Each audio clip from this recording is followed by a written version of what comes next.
Philippians, chapter 1. Paul and Timothy, servants of Christ Jesus, to all God's holy people in Christ Jesus at Philippi, together with the overseers and deacons, grace and peace to you from God our Father and the Lord Jesus Christ. I thank my God every time I remember you. In all my prayers for all of you, I always pray with joy because of your partnership in the gospel from the first day until now, being confident of this, that he who began a good work in you will carry it on to completion until the day of Christ Jesus. It is right for me to feel this way about all of you, since I have you in my heart, and whether I am in chains or defending and confirming the gospel, all of you share in God's grace with me. God can testify how I long for all of you with the affection of Christ Jesus.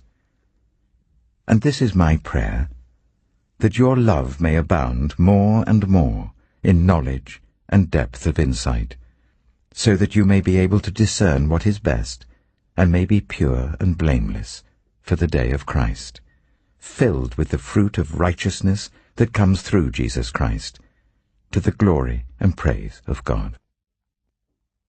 Now I want you to know, brothers and sisters, that what has happened to me has actually served to advance the gospel. As a result, it has become clear throughout the whole palace guard and to everyone else that I am in chains for Christ. And because of my chains, most of the brothers and sisters have become confident in the Lord and dare all the more to proclaim the gospel without fear. It is true that some preach Christ out of envy and rivalry, but others out of goodwill. The latter do so out of love, knowing that I am put here for the defense of the gospel. The former preach Christ out of selfish ambition, not sincerely, supposing that they can stir up trouble for me while I am in chains. But what does it matter? The important thing is that in every way, whether from false motives or true, Christ is preached, and because of this I rejoice.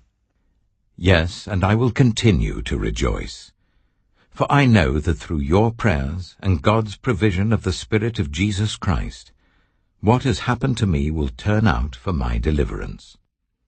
I eagerly expect and hope that I will in no way be ashamed, but will have sufficient courage so that now, as always, Christ will be exalted in my body, whether by life or by death. For to me, to live is Christ, and to die is gain. If I am to go on living in the body, this will mean fruitful labor for me. Yet what shall I choose? I do not know. I'm torn between the two. I desire to depart and be with Christ, which is better by far. But it is more necessary for you that I remain in the body. Convinced of this, I know that I will remain, and I will continue with all of you for your progress and joy in the faith, so that through my being with you again, your boasting in Christ Jesus will abound on account of me. Whatever happens, conduct yourselves in a manner worthy of the gospel of Christ. Then, whether I come and see you or only hear about you in my absence, I will know that you stand firm in the one Spirit, striving together as one, for the faith of the gospel, without being frightened in any way by those who oppose you. This is a sign to them that they will be destroyed, but that you will be saved, and that by God. For it has been granted to you on behalf of Christ not only to believe in him, but also to suffer for him, since you are going through the same struggle you saw I had, and now hear that I still have. Philippians chapter 2. Therefore, if you have any encouragement from being united with Christ, if any comfort from his love, if any common sharing in the Spirit, if any tenderness and compassion, then make my joy complete by being like-minded, having the same love, being one in spirit and of one mind. Do nothing out of selfish ambition or vain conceit. Rather, in humility, value others above yourselves, not looking to your own interests, but each of you to the interests of the others. In your relationships with one another, have the same mindset as Christ Jesus, who being in very nature God, did not consider equality with God something to be used to his own advantage. Rather, he made himself nothing by taking the very nature of a servant, being made in human likeness. And being found in appearance as a man, he humbled himself by becoming obedient to death, even death on a cross. Therefore God exalted him to the highest place, and gave him the name that is above every name, that at the name of Jesus every knee should bow, in heaven and on earth and under the earth, and every tongue acknowledge that Jesus Christ is Lord, to the glory of God the Father. Therefore, my dear friends, as you have always obeyed, not only in my presence, but now much more in my absence, continue to work out your salvation with fear and trembling. For it is God who works in you to will and to act in order to fulfill his good purpose. Do everything without grumbling or arguing, so that you may become blameless and pure, children of God without fault, in a warped and crooked generation. Then you will shine among them like stars in the sky, as you hold firmly to the word of life.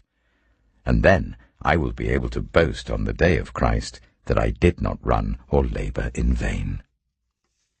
But even if I am being poured out like a drink offering on the sacrifice, and service coming from your faith, I am glad and rejoice with all of you. So you too should be glad and rejoice with me. I hope in the Lord Jesus to send Timothy to you soon, that I also may be cheered when I receive news about you. I have no one else like him who will show genuine concern for your welfare. For everyone looks out for their own interests, not those of Jesus Christ. But you know that Timothy has proved himself, because as a son with his father he has served with me in the work of the gospel. I hope therefore to send him as soon as I see how things go with me, and I am confident in the Lord that I myself will come soon. But I think it is necessary to send back to you Epaphroditus, my brother, co-worker and fellow soldier, who is also your messenger, whom you sent to take care of my needs. For he longs for all of you, and is distressed because you heard he was ill. Indeed he was ill, and almost died. But God had mercy on him, and not on him only, but also on me, to spare me sorrow upon sorrow. Therefore I am all the more eager to send him, so that when you see him again you may be glad, and I may have less anxiety. So then, welcome him in the Lord with great joy, and honor people like him, because he almost died for the work of Christ. He risked his life to make up for the help you yourselves could not give me. Philippians chapter 3. Further, my brothers and sisters, rejoice in the Lord. It is no trouble for me to write the same things to you again, and it is a safeguard for you. Watch out for those dogs, those evildoers, those mutilators of the flesh. For it is we who are the circumcision, we who serve God by his Spirit, who boast in Christ Jesus, and who put no confidence in the flesh, though I myself have reasons for such confidence. If someone else thinks they have reasons to put confidence in the flesh, I have more. Circumcised on the 8th day, of the people of Israel, of the tribe of Benjamin, a Hebrew of Hebrews, in regard to the law, a Pharisee, as for zeal, persecuting the church, as for righteousness, based on the law, faultless. But whatever were gains to me, I now consider loss for the sake of Christ. What is more, I consider everything a loss, because of the surpassing worth of knowing Christ Jesus my Lord, for whose sake I have lost all things. I consider them garbage, that I may gain Christ and be found in him, not having a righteousness of my own that comes from the law, but that which is through faith in Christ, the righteousness that comes from God on the basis of faith. I want to know Christ. Yes, to know the power of his resurrection and participation in his sufferings, becoming like him in his death, and so somehow attaining to the resurrection from the dead. Not that I have already obtained all this, or have already arrived at my goal, but I press on to take hold of that for which Christ Jesus took hold of me. Brothers and sisters, I do not consider myself yet to have taken hold of it, but one thing I do, forgetting what is behind and straining towards what is ahead. I press on towards the goal to win the prize for which God has called me heavenwards in Christ Jesus. All of us, then, who are mature, should take such a view of things. And if on some point you think differently, that too God will make clear to you. Only let us live up to what we have already attained. Join together in following my example, brothers and sisters, and just as you have us as a model, keep your eye on those who live as we do. For as I have often told you before, and now tell you again, even with tears, many live as enemies of the cross of Christ. Their destiny is destruction, their God is their stomach, and their glory is in their shame. Their mind is set on earthly things, but our citizenship is in heaven, and we eagerly await a Saviour from there, the Lord Jesus Christ, who, by the power that enables him to bring everything under his control, will transform our lowly bodies so that they will be like his glorious body. Philippians chapter 4. Therefore, my brothers and sisters, you whom I love and long for, my joy and crown, stand firm in the Lord in this way, dear friends. I plead with Euodia, and I plead with Syntyche, to be of the same mind in the Lord. Yes, and I ask you, my true companion, help these women, since they have contended at my side in the cause of the gospel, along with Clement and the rest of my co-workers, whose names are in the book of life. Rejoice in the Lord always. I will say it again. Rejoice. Let your gentleness be evident to all. The Lord is near. Do not be anxious about anything, but in every situation, by prayer and petition, with thanksgiving, present your requests to God. And the peace of God, which transcends all understanding, will guard your hearts and your minds in Christ Jesus. Finally, brothers and sisters, whatever is true, whatever is noble, whatever is right, whatever is pure, whatever is lovely, whatever is admirable, if anything is excellent or praiseworthy, think about such things. Whatever you have learned, or received or heard from me, or seen in me, put it into practice, and the God of peace will be with you. I rejoiced greatly in the Lord, that at last you renewed your concern for me.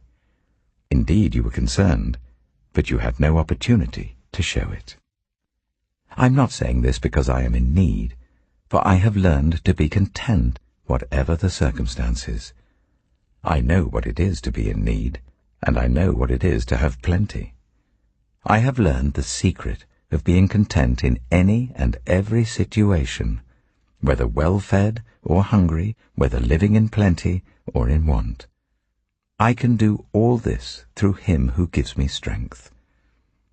Yet it was good of you to share in my troubles.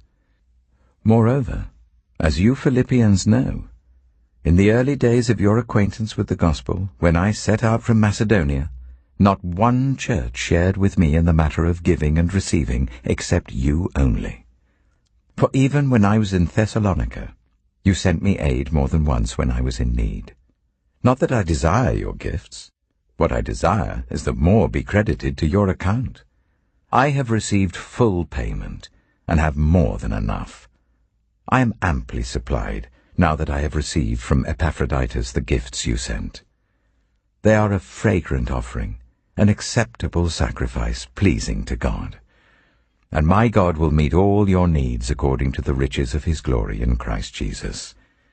To our God and Father be glory for ever and ever. Amen. Greet all God's people in Christ Jesus. The brothers and sisters who are with me send greetings. All God's people here send you greetings, especially those who belong to Caesar's household. The grace of the Lord Jesus Christ be with your spirit. Amen.